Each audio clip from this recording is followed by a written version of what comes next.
ఇలాంటి వీడియోస్ నేను చేస్తా అని చెప్పి ఎప్పుడు అనుకోలేదు. సో ఇది మౌంటైన్ రీజన్ కాబట్టి సో చలి ఎక్కువ ఉంటుంది. లాస్ట్ 4 days అయితే అసలు ఓపిక లేదు. ఏదో సింపతి కోసం దీనికోసమో కాదు, 5 టెస్టులు చేశారు. దాదాపు ఒక 80,000 తాంజానియా షిల్లింగ్ అయితే ఖర్చు అయింది. ఎంత త్వరగా రికవర్ అవ్వడానికి కారణం మెయిన్గా మీరు కూడా ఒక రీజనే. ఈవినింగ్ టైంలో స్టార్ట్ అయింది తనకి హెల్త్ బాగోకపోవడం. ప్లాంట్స్ అయితే ఉంటాయి అక్కడ, మెడిసిన్స్ అవి తయారు చేసి అసలు చలి జ్వరం తగ్గలేదు, మొత్తం వణికిపోతూ ఉన్నా. Africa is not for beginners. అయితే చెక్ చేయించుకున్నాను ఒక 4 days బ్యాక్, అప్పుడైతే నెగిటివ్ వచ్చింది. కాకపోతే ఈసారి కూడా మిస్టేక్ చేయదలుచుకోలే.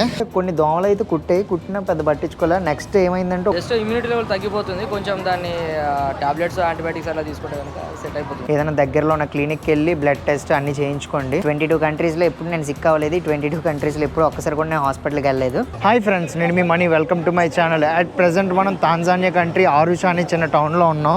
సో ఇలాంటి వీడియోస్ నేను చేస్తా అని చెప్పి ఎప్పుడు అనుకోలేదు. ఈరోజు అయితే చేయాల్సి వస్తుంది. అదేంటంటే నాకు ఒక 5 days నుంచి హెల్త్ బాగాలేదు. ఇప్పుడైతే కొంచెం రికవరీ అయ్యాను, అందుకే వీడియో చేయగలుగుతున్నాను. ఎనర్జీ వచ్చింది కొంచెం. లాస్ట్ 4 days అయితే అసలు ఓపిక లేదు. దట్టు ఈ ఆరుషాలో ఎప్పుడు చల్లగా ఉంటుంది. దానికి మెయిన్ రీజన్ ఈ దగ్గరలో కిలిమాంజరో ఒకటి, తర్వాత మౌంట్ మేరు అని కొన్ని మౌంటైన్స్ ఉన్నాయి. సో ఇది మౌంటైన్ రీజన్ కాబట్టి సో చలి ఎక్కువ ఉంటుంది. నేనైతే స్టార్టింగ్లో ఒక ఫస్ట్ డే సిక్ అయినప్పుడు ఏమనుకున్నా అంటే మొత్తం చలి జ్వరంలో వచ్చేసింది. నేనేమో క్లైమేట్ చేంజ్ వల్ల అనుకున్నా. కాకపోతే 1 day అంతా వెయిట్ చేసా, అసలు చలి జ్వరం తగ్గలేదు, మొత్తం వణికిపోతూ ఉన్నా. Full high fever. నా జీవితంలో ఎప్పుడు నాకు అంత ఫీవర్ రాలేదు. అరౌండ్ 39 అంతా అయిపోయింది టెంపరేచర్. అసలు ఈ తాంజానియా దేశంలో ఎలాంటి రకాల డిసీజెస్ ఉంటాయి, మనం ఇక్కడికి వచ్చినప్పుడు ఎలాంటి ప్రికాషన్స్ తీసుకోవాలి, ఈ ఆఫ్రికన్ కంట్రీస్లో ఎలాంటి డిసీజెస్కి ఎలాంటి మెడిసిన్స్ ఉంటాయి అన్నీ క్లియర్గా ఎక్స్ప్లెయిన్ చేస్తాను. వీడియో చాలా ఇంట్రెస్టింగ్గా ఉంటుంది, చాలా ఇన్ఫర్మేషన్ వీడియో. సో చివరి వరకు చూస్తూనే ఉండండి. ఇప్పుడు వెళ్ళి ఒక బ్లడ్ టెస్ట్ అయితే చేయించాలి. ఆ బ్లడ్ టెస్ట్ చేయించి ఆ రిపోర్ట్ వచ్చాక డాక్టర్ని కలిసి మీకు మిగతా ఇన్ఫర్మేషన్ అంతా అయితే ఇస్తాను. నాతో పాటు రిషి బ్రో కూడా ఎఫెక్ట్ అయ్యాడు. సో ఇద్దరం కలిసి ఒకేసారి సిక్ అయ్యాం అన్నమాట. సేమ్ డే ఆల్మోస్ట్ నేను మార్నింగ్ సిక్ అయ్యా, తనైతే ఈవినింగ్ టైంలో స్టార్ట్ అయింది తనకి హెల్త్ బాగోకపోవడం. నడుస్తుంటేనే ఆయాసం వచ్చేస్తుంది, హెల్త్ బాగా అప్సెట్ అయిపోయింది. రిషి బ్రో అయితే ఈ ఆఫ్రికా ట్రిప్కి కొంచెం బ్రేక్ తీసుకుందాం, నేను మళ్ళీ ఇంటికి వెళ్ళి వచ్చేస్తా అని చెప్పి ఇంకా తను బ్యాక్ టు ఇండియా అయితే వెళ్ళిపోతున్నాడు. Bro, how you feel? Good. Why you are going back India? I can't. You will come back. Africa is not for beginners. I will come back after 1 month or 2 months. After getting ready. Yeah. But I don't have option. ఎందుకంటే last year కూడా నేను same ఈ Tanzania వరకు వచ్చేసి నా trip అయితే complete చేస్తా. కాకపోతే ఈసారి కూడా మిస్టేక్ చేయదలుచుకోలే. ఎందుకంటే ప్రతిసారి ఇక్కడ వరకు రావడం అంటే కష్టం. మనం సౌత్ ఆఫ్రికా వరకు వెళ్తామని చెప్పాం కదా. సో ఇంకా 8-9 కంట్రీస్ అయితే ఉన్నాయి ఈ గ్యాప్లో. చూడాలి అసలు ఎలా ల్యాండ్ బోర్డర్స్ క్రాస్ చేస్తానో ఏంటో ఈ హెల్త్తో. యాక్చువల్గా ఈ మలేరియా అనేది చెక్ చేయించుకోవడానికి ఏదైనా మెడికల్ షాప్కి వెళ్తే డైరెక్ట్గా చెక్ చేయరు వాళ్ళు. సో దానికంటూ సపరేట్గా చిన్న క్లినిక్స్ అయితే ఉంటాయి. ఓన్లీ అక్కడ మాత్రమే మనకి చెక్ చేస్తారు. దట్టు ఆ చెకప్స్లో కూడా రకరకాలు ఉంటాయి అన్నమాట. ఒకటి ర్యాపిడ్ టెస్ట్ ఉంటుంది, తర్వాత ఒకటి మైక్రోస్కోపిక్ టెస్ట్, ఇలా చాలా రకాలు ఉంటాయి. బట్ మనకి ఎప్పుడు డౌట్ వచ్చినా సరే ఫస్ట్ ర్యాపిడ్ టెస్ట్ అనేది చేయించుకోవడం బెటరు. సో ప్రజెంట్ అయితే ఇక్కడ ఏసీఈడి ల్యాబ్ అని చెప్పి ఆరుషా సెంటర్లో కొంచెం ముందుకు వస్తే ఇక్కడ చిన్నది క్లినిక్ అయితే కనిపించింది, ల్యాబొరేటరీ టైపు. సో వీళ్ళైతే 2000 తాంజానియా షిల్లింగ్ అయితే తీసుకుంటున్నారు ఆ టెస్ట్ చేయడానికి. అంటే పెద్ద ఎక్కువేం కాదు, దాదాపు ఒక 60 రూపాయలు. బట్ ఎప్పుడు మనకి కొంచెం హెల్త్ తేడా వచ్చినా సరే ఫస్ట్గా అయితే వచ్చి ఆ ర్యాపిడ్ టెస్ట్ చేయించుకోవడం అయితే మంచిది. వెంటనే ఒక 5 minutesలో అయితే రిజల్ట్ ఇచ్చేస్తారు. ఆ బ్లడ్ కూడా ఎక్కువేం తీసుకోరు, చిన్న సూది పెట్టి కరెక్ట్గా మన వేలు మీద అయితే గుచ్చి చిన్న బ్లడ్ తీసుకుని దాంతో టెస్ట్ అయితే చేస్తారు. నేనైతే చెక్ చేయించుకున్నాను ఒక 4 days బ్యాక్, అప్పుడైతే నెగిటివ్ వచ్చింది. ఇప్పుడైతే మళ్ళీ చెక్ చేయించుకుందాం అనుకున్నా, బట్ ఆ ర్యాపిడ్ టెస్ట్ చేయించిన వేస్ట్ అని అనిపిస్తుంది. అందుకని చెప్పి నేను మైక్రోస్కోపిక్ టెస్ట్ చేద్దాం అనుకున్నాను. కాకపోతే ఇక్కడైతే చేయట్లేదంట, ఓన్లీ హాస్పిటల్స్లోనే చేస్తాను అన్నారు. సో అందుకని చెప్పి నేను దగ్గరలో ఒక డాక్టర్ అయితే కన్సల్ట్ అయ్యాను 4 days బ్యాక్. మళ్ళీ ఇప్పుడు ఆ హాస్పిటల్ దగ్గరికి అయితే వెళ్తున్నా. వెళ్ళాక డాక్టర్ గారితో మాట్లాడి మీకు డాక్టర్ గారు ఏమైనా మనకి సలహాలు ఇస్తే అవి కూడా మీకు చెప్తాను.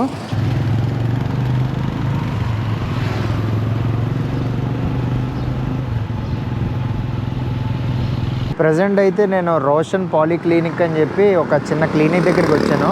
ఇది యాక్చువల్గా హాస్పిటల్ ఏం కాదు, కాకపోతే నేను చెప్పాను కదా నాకు సిక్ అవ్వగానే ఈ దగ్గరలో ఉన్న తెలుగు వాళ్ళతో మాట్లాడినప్పుడు వాళ్ళు చెప్పారు ఇక్కడ ఒక డాక్టర్ మహమ్మద్ రాజా అని చెప్పి కొంచెం బాగా చూస్తారు, అక్కడికి వెళ్ళు అని చెప్తే ఇక్కడికి వచ్చాను.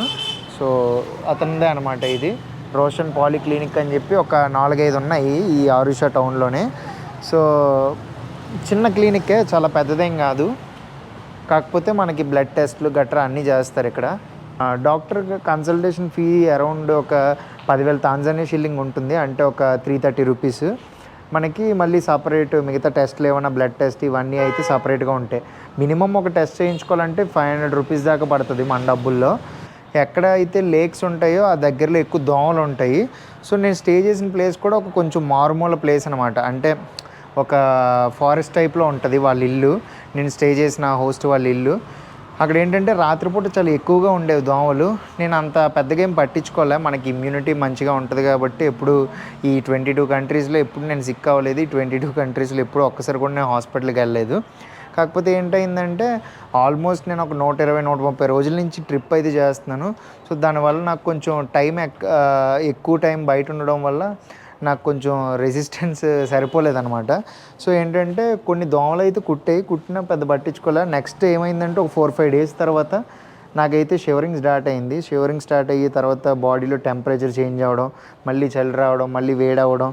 సో ఇలాగ చాలా చేంజెస్ అయితే వచ్చాయి బాడీలో.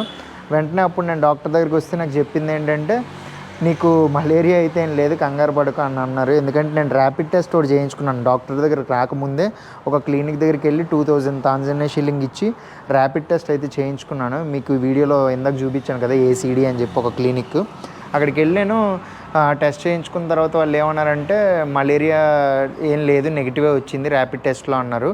కాకపోతే కొన్నిసార్లు ఏంటంటే మనకు ఆ ర్యాపిడ్ టెస్ట్లో అంత క్లియర్గా యాక్యురేట్గా ఉండదు. సో మనం మైక్రోస్కోపిక్ టెస్ట్ చేయించుకుంటే మంచిది. కాకపోతే మనం ఎప్పుడైనా ఈ ఆఫ్రికన్ కంట్రీస్లో సిక్ అయితే వెంటనే డబ్బుల కోసం అయితే ఆలోచించొద్దు. డబ్బులు పోయాయి అని చెప్పి ఏదైనా దగ్గరలో ఉన్న క్లినిక్కి వెళ్ళి బ్లడ్ టెస్ట్ అన్నీ చేయించుకోండి. ఎందుకంటే ఒక్కసారి ఇక్కడ సిక్ అయ్యామంటే అది ఇంకా అలా వెంటాడుతూనే ఉంటుంది. రకరకాల ఇన్ఫెక్షన్లు అవి వస్తూ ఉంటాయి. అండ్ హైజీన్ చాలా మ్యాటరు. సో నేను ఎక్కడో తెలియకుండా ఏదో ఫుడ్డో లేకపోతే ఎక్కడో వాటర్ కంటామినేట్ అయిన వాటర్ ఏదో తాగాను, లేదంటే దోమ గుట్టిందో ఏం గుట్టిందో తెలియదు. కానీ సో బాడీలో ఏదో తేడా అయితే అనిపించింది. డాక్టర్ దగ్గరికి వస్తే నాకు ఫుల్ బాడీ పిక్చర్ అని ఏదో బ్లడ్ టెస్ట్ ఏదో చేశారు, ఒక 5 టెస్టులు చేశారు. దాదాపు ఒక 80,000 తాంజానియా షిల్లింగ్ అయితే ఖర్చు అయింది. అంటే మన డబ్బుల్లో ఒక 3,000-4,000 అనుకోండి. ఇంక పోయాయి అని చెప్పి టెస్టులు చేయించా. అప్పుడు దాన్ని బట్టి బయటపడింది ఏంటంటే ఏదో బ్యాక్టీరియల్ ఇన్ఫెక్షన్ ఉందని చెప్పి యాంటీబయాటిక్స్ రాశారు. సో ఆ రకంగా 4-5 days నుంచి అవి వాడుతూ ఉంటే కొంచెం రికవర్ అయ్యాను. అండ్ నేను ఇప్పుడు స్టే చేస్తుంది ఒక తెలుగు వాళ్ళతో అయితే స్టే చేస్తున్నాను, ప్రవీణ్ బ్రో అని చెప్పి. నేను లాస్ట్ టైం ఆరుషా వచ్చినప్పుడు కూడా అతనితోనే స్టే చేశాను, చాలా మంచి పర్సన్. ఆల్మోస్ట్ నేను ఒక 12 days అలా స్టే చేశాను సేమ్ అతని ప్లేస్లోనే. అయినా సరే ఎప్పుడు మంచి కేర్ తీసుకొని మంచిగా ఫుడ్ అది ప్రొవైడ్ చేసి హెల్దీ ఫుడ్ అంతా చాలా బాగా చూసుకున్నారు. మలేరియా విషయంలో చాలా జాగ్రత్తగా ఉండండి. మెయిన్లీ తాంజానియా కంట్రీ కానీ ఈస్ట్ ఆఫ్రికన్ కంట్రీస్లో మలేరియా కేసెస్ చాలా ఎక్కువ ఉన్నాయి. సో మలేరియా మెయిన్గా మనకి ఎలా వస్తుందంటే చాలామందికి తెలిసే అనుకుంటా, ఒకళ్ళు తెలియని వాళ్ళ కోసం చెప్తున్నాను. దోమలు కుడితే మనకి మలేరియా వస్తుంది. రాత్రిపూట కుట్టే దోమలు మెయిన్లీ చాలా డేంజరస్. సో రాత్రిపూట ఎక్కువ బయట తిరగకండి. ఒకవేళ తిరిగితే ఓడోమాస్ లేదంటే ఏదైనా మస్కిటో ఆయింట్మెంట్ క్రీమ్ ఇలాంటివి ఏమైనా ఉంటాయి కదా, అవి అయితే పూసుకోండి. బాడీ అయితే ఫుల్గా కవర్ చేసుకోండి, జాకెట్స్ అవి వేసుకొని. సో బాడీని ఎక్కువ ఎక్స్పోజ్ చేయొద్దు నైట్ టైం ఆఫ్రికన్ కంట్రీస్లో తిరుగుతున్నప్పుడు. మలేరియా వన్స్ వచ్చిందంటే మళ్ళీ అది కొంచెం బాడీ అంతా అప్సెట్ అవుతుంది. ఒక 5 to 7 daysలో మళ్ళీ రికవర్ అవుతారు. బట్ తెచ్చుకునే కన్నా ముందే జాగ్రత్తగా ఉండడం మంచిదని చెప్తున్నా. అండ్ నాకు వచ్చిన బ్యాక్టీరియల్ ఇన్ఫెక్షన్ అసలు రావడానికి మెయిన్ రీజన్ ఏంటంటే ఫుడ్ లేదా వాటర్ వల్ల అంట. సో ఆ విషయంలో కూడా చాలా జాగ్రత్తగా ఉండాలి. మీరు ఎక్కడ తింటున్నారు, ఏం వాటర్ తాగుతున్నారు అనేది కూడా మీరు గుర్తుపెట్టుకోండి. వాటర్ ఎక్కడైనా దొరుకుతుంది కదా, ఫ్రీగా ఇస్తున్నారు కదా అని ఎక్కడ తాగొద్దు. వాటర్ బాటిల్స్ అయితే కొనుక్కొని అవే తాగుతూ ఉండండి. ఫుడ్ కూడా మీరు తినే ముందు హ్యాండ్స్ అవి బాగా వాష్ చేసుకోండి. ఏమైనా కొంచెం మంచి ప్లేసెస్లో తినండి. అండ్ ఈ ఆఫ్రికన్ కంట్రీస్లో ఫ్రూట్స్ చాలా తక్కువ రేట్లో ఉంటాయి. ఎక్కువ అయితే ఫ్రూట్స్ ప్రిఫర్ చేయండి ఈ బయట తినే జంక్ ఫుడ్ కన్నా. ఎందుకంటే ఇక్కడ ఫుడ్ కూడా అంత మనకి క్వాలిటీ ఫుడ్ ఏమి ఉండదు, నార్మల్గా తినేస్తూ ఉంటారు. ఎక్కువ ఈ ఉగాలి తర్వాత ఇవి హైజీన్ అనేది తక్కువ ఉంటుంది. సో జాగ్రత్తగా ఉండండి. ఈ తాంజానియా కంట్రీ చాలా మంచి కంట్రీ. సో ఆఫ్రికన్స్ చాలా మంచిగా ఉంటారు, కాకపోతే హైజీన్ కొంచెం అంత ఎక్కువే ఉండదు. సో జాగ్రత్తగా ఉండండి ఆ విషయంలో. సో ప్రజెంట్ అయితే హాస్పిటల్లో ఉన్నాను. నేను చెప్పాను కదా, ఒక 4 days బ్యాక్ అయితే నాకు కొంచెం ఇన్ఫెక్షన్లా వచ్చింది. సో డాక్టర్ గారే టెస్ట్లు అవి చేశాక చెప్పారనమాట, బ్యాక్టీరియల్ ఇన్ఫెక్షన్ ఉంది నీకు అని చెప్పి. Here the malaria cases I heard it's more, and what are the precautions we need to take to get rid of?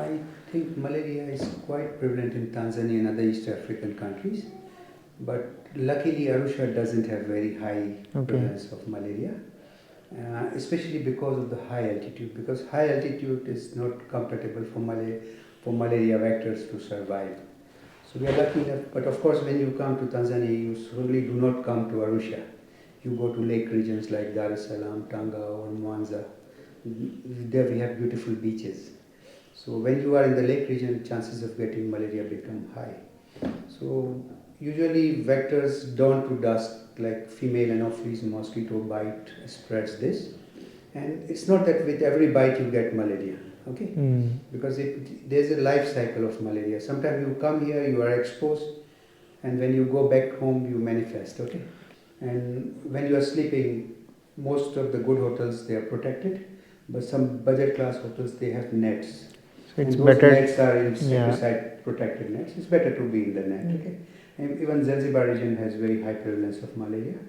So if you are in these kind of lake regions, and better to keep that kind of odomas and all, like to keep our body away from the mosquitoes. Yeah, protected as much as you can. Because we call it ABCD, like one is awareness, okay? Then bite prevention, then chemoprophylaxis, and then diagnosis, okay? So ABCD of malaria is pretty simple. And the best treatment of malaria is not to have malaria. Okay, doctor, thank you so much for your time and treating me well. So doctor గారి దగ్గరికి నేను first time వచ్చినప్పుడు 4 days back అప్పుడైతే నాకు చాలా high temperature అయితే ఉంది. So వెంటనే నాకైతే సిఆర్పి అనే ఒక టెస్ట్ అయితే చేస్తే అరౌండ్ 10 లోపల ఉండాలంట ఇన్ఫెక్షన్ లెవెల్. కాకపోతే అది నాకు 80% ఉంది ఆల్మోస్ట్. ఇంకా వెంటనే కొన్ని యాంటీబయాటిక్స్ అయితే రాశారు, ఒక 4-5. సో ఆ యాంటీబయాటిక్స్ నేను ఒక 4-5 days తీసుకోగానే ఇప్పుడు నేను మళ్ళీ ఇలా మాట్లాడగలుగుతున్నాను. అసలు 4 days బ్యాక్ అయితే మొత్తం నాకు చాలా ఎలా ఉందంటే, ప్రతి ఒక్క 20-30 minutesకి అయితే నాకు షివరింగ్ వచ్చేది. తర్వాత అప్పటికప్పుడే చాలా వేడిగా అనిపించేది, మళ్ళీ అప్పటికప్పుడే చాలా షివరింగ్ వచ్చేది. బట్ ఇప్పుడైతే నేను కొంచెం బెటర్గా ఫీల్ అవుతున్నా. అండ్ ఈ ఆరుషా రీజియన్లో అయితే ఎక్కువ బ్యాక్టీరియా ఇన్ఫెక్షన్ అవి వస్తూ ఉంటాయి. సో జాగ్రత్తగా అయితే ఉండాలి. సో డాక్టర్ గారు కూడా నాకు అదే ప్రికాషన్ అదే ఇచ్చారు. సో ఇప్పుడు నా రిపోర్ట్ అయితే ఇంకా కాసేపట్లో వస్తుంది. రిపోర్ట్ వచ్చాక అసలు నా బిఫోర్ రిపోర్ట్ తర్వాత ఆఫ్టర్ రిపోర్ట్లో అసలు ఏం మారిందో ఏంటో డాక్టర్ గారిని అడిగి అప్పుడు మిగతా విషయాలు అయితే మీకు చెప్తాను. సో హాస్పిటల్ దగ్గర నాకు ఇంకా రిపోర్ట్ రావడానికి కొంచెం టైం పడుతుంది అని చెప్పారు. అందుకని చెప్పి నేను ఆ హాస్పిటల్ లోపల ఒక పర్సన్ అయితే మీట్ అయ్యాను. సో మన బ్రదర్ ఏంటంటే, ఇందాక మనం ఒక డాక్టర్ని కలిసాం కదా, డాక్టర్ మాట్లాడారు కదా నన్ను ట్రీట్ చేస్తున్న డాక్టర్, వాళ్ళ అబ్బాయి. సో తను ఏంటంటే మెడిసిన్ ఏం చేయలేదు, బట్ తను ఒక యాప్ బేస్డ్ మీద అయితే వర్క్ చేస్తున్నాడు, ఒక యాప్ని డెవలప్ చేయడానికి. నేను ఇప్పుడు మీకు ఆ యాప్ గురించి చూపిస్తాను. ఇదిగోండి, ఇది వాళ్ళ ఆఫీసు. చాలా టాప్ ఫ్లోర్లో ఉంది. ఇక్కడ నుంచి వ్యూ కూడా చాలా బాగుంది. ఫస్ట్ ఏంటంటే ఈ యాప్ గురించి చెప్తా.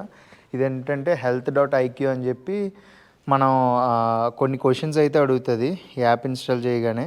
సో ఆ క్వశ్చన్స్కి అన్నిటికి ఆన్సర్ ఇచ్చేసాక మనకి మన మెంటల్ హెల్త్ ఎలా ఉంది, తర్వాత మన ఫిజికల్ హెల్త్ ఎలా ఉంది, బాడీ గురించి ఏం కేర్ తీసుకోవాలి, మన హెల్త్ ఎలా ఉంది ఏంటి అనేది మనం ఈ యాప్లో చెక్ చేసుకోవచ్చు అనమాట. పెద్దగా దీనికి మనం మనీ కూడా ఏం పే చేయక్కర్లేదు, జస్ట్ ఫ్రీ యాపే. ఇన్స్టాల్ చేసుకొని జస్ట్ ట్రై చేయండి ఒకసారి. వాళ్ళు చాలా సింపుల్ క్వశ్చన్స్ అయితే అడుగుతుంది. డైరెక్ట్గా ఏఐతో దీన్ని అయితే తయారు చేశారు. సో మీ ఫిజికల్ యాక్టివిటీ లెవెల్ ఏంటి, ఇలా డిఫరెంట్ చిన్న చిన్న క్వశ్చన్స్ అడుగుతుంది. ఆ క్వశ్చన్స్ అన్నిటికీ ఆన్సర్ ఇవ్వగానే అసలు మీ హెల్త్ ఎలా ఉంది ఏంటనేది 4 సెక్షన్స్లో అయితే వస్తుంది. సో దాన్ని బట్టి మనం మన లైఫ్ స్టైల్ ఇంకా బెటర్గా మార్చుకోవచ్చు, ఏం చేయొచ్చు అనేది మనకి తెలుస్తుంది ఈజీగా. అండ్ ఈ కాసేపు అయితే ఇక్కడ టైం స్పెండ్ చేసి ఈలోపు రిపోర్ట్ రావడానికి టైం పడుతుంది కాబట్టి ఇక్కడ అయితే వెయిట్ చేస్తున్నాం. ఆ హాస్పిటల్లో అంతసేపు ఉంటే చిరాకు వస్తుంది, అందుకని చెప్పి ఇక్కడికి అయితే వచ్చాను. ఇక్కడి నుంచి మళ్ళీ హాస్పిటల్కి వెళ్ళి నా రిపోర్ట్ అయితే చెక్ చేయాలి, కొంచెం టైం పడుతుంది అని చెప్పారు, అందుకనే ఇక్కడికి వచ్చాను అనమాట. ఇప్పుడే చెకప్లు అన్నీ చేయించేసుకొని ఇంకా హాస్పిటల్ దగ్గర నుంచి అయితే నేను స్టే చేస్తున్న హోస్ట్ వాళ్ళ ఇంటి దగ్గరికి అయితే వచ్చాను. లాస్ట్ ఇయర్ నేను యాక్చువల్గా ఆగస్ట్లో వచ్చాను అనుకుంటా, ఆగస్ట్లో జూలైలో అలాగా వచ్చినప్పుడు ఆ బ్రదర్ని మీట్ అయ్యాను. సో మళ్ళీ నేను ఇలా వస్తున్నా బ్రో ఆరుష అనగానే చాలా కైండ్గా అయితే రెస్పాండ్ అయ్యి లేదు వచ్చేసే ఇంటికి అని చెప్పి పిలిచారు. వీళ్ళు ఇండియా నుంచి లేదంటే వేరే వేరే కంట్రీస్లోని వీళ్ళకి ప్లాంట్స్ అయితే ఉంటాయి, అక్కడ మెడిసిన్స్ అవి తయారు చేసి ఇక్కడికి పెద్ద బాక్సెస్ లాగా కాటన్స్ లాగా పెద్ద తీసుకొచ్చి ఈ చుట్టుపక్కల ఉన్న చిన్న మెడికల్ షాపులకి వాటికి అయితే సప్లై చేస్తూ ఉంటారు. సో ఇక్కడ మనం డైరెక్ట్గా వచ్చి మాకు పారాసిటమాల్ కావాలి, ఒక డోలో కావాలంటే అలా ఇవ్వరు. కానీ బట్ మనకి ఏమైనా ఎక్కువ క్వాంటిటీలో కావాలి అనుకుంటే ఇక్కడ నుంచి వేరే చిన్న టౌన్స్కి కానీ ఈ ఆరుష చుట్టుపక్కల ఉన్న చిన్న టౌన్స్ అన్నిటికీ అయితే ఇక్కడ నుంచి మెడిసిన్స్ వెళ్తాయి. నేను ఇందాక చెప్పాను కదా ఒక బ్రోని అయితే మీకు పరిచయం చేస్తానని, మీరు నా లాస్ట్ ఇయర్ ఆరుష వీడియోలో కూడా చూస్తుంటే బ్రో నేను కలిపి జిమ్కి అయితే వెళ్ళాం, ప్రవీణ్ బ్రో. సో ఏంటి బ్రో ఎలా ఉన్నారు, అంత బాగుందా లైఫ్ ఇక్కడ? సేమ్ నేను అప్పుడు వచ్చినప్పుడు ఎలా ఉన్నారు ఇప్పుడు కూడా సేమ్, ఏం మారలేదు, చోటు మారలేదు, జాబు మారలేదు, ఏం అన్నీ సేమ్ ఎగ్జాక్ట్. ఏంటి బ్రో ఎలా ఉంది ఇక్కడ ఆఫ్రికాలో లైఫ్? అంత బాగానే ఉందండి, అంత బాగానే ఉంది. కాకపోతే ఫస్ట్ టైం నేను ఇక్కడ సిక్ అవగానే ఇంకా నాకు అనిపించింది ఇంకా ఆఫ్రికాతో మన వల్ల అవుదా అని. మీరేమంటారు? అంటే ఎంతకాలం నుంచి ఉంటున్నారు ఇక్కడ? కాబట్టి అట్లా అవుతుంది. నేను 1.5 year అయిపోయింది ఇక్కడ ఆరుషలో. టాంజానియాలో 4th year తీసుకున్నాను. 4 years నుంచి ఆఫ్రికాలో ఉంటున్నారు. మరి ఈ హెల్త్ అది ఎలా మెయింటైన్ చేస్తున్నారు? లేదు లాస్ట్ ఇయర్ చల్లగలేదు, ఈ ఇయర్ కొంచెం కూల్గా ఎక్కువ ఉంది. ఓకే. సో బట్ ఇక్కడ ఎక్కువ అన్హైజీన్ వల్ల లేదంటే వీటి వల్ల ఎక్కువ హెల్త్ ఇష్యూస్ వస్తూ ఉంటాయి కదా? వస్తుంటాయి, కొంచెం ఇంటీరియర్లో తిరిగినప్పుడు కొంచెం చూసుకొని చేసుకుంటే అయిపోతుంది, జాగ్రత్త ఉంటుంది సరిపోతుంది, అంతే ఏం లేదు. ఇక్కడ ఈసారి వచ్చినప్పుడు అయితే నేను కొంచెం హెల్త్ అప్సెట్ అవ్వడం వల్ల ఆల్మోస్ట్ ఒక 10 days కదా బ్రో, ఒక 10 days అయితే స్టే చేశాను. బ్రో అయితే చాలా బాగా చూసుకున్నారు. బ్రో స్టే చేస్తున్న ప్లేస్లో డాడా అని చెప్పి ఒక ఆవిడ ఉంటారు, అంటే మనకి ఇండియాలో పని ఆవిడ ఎలాగో సో ఇక్కడ డాడా అంటారు. సో ఆవిడ కరెక్ట్గా టైంకి కుక్ చేసి పెట్టడం. సో బ్రో అయితే అసలు ఏ ఇబ్బంది లేకుండా చూసుకున్నారు. Thank you so much bro.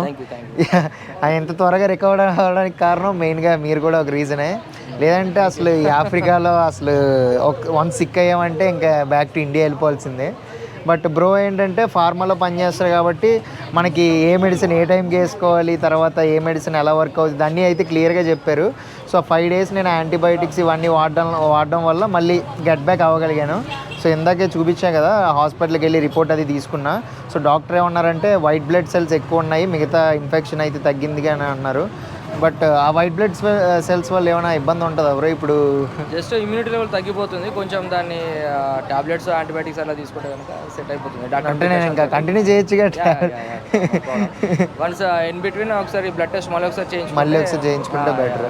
But ఆఫ్రికాలో ట్రావెల్ చేసినప్పుడు అన్నీ కొంచెం జాగ్రత్తగా ప్రికాషన్తో మాత్రం చేసుకోండి. ఓకే సొంతంగా మెడిసిన్ వాడకుండా.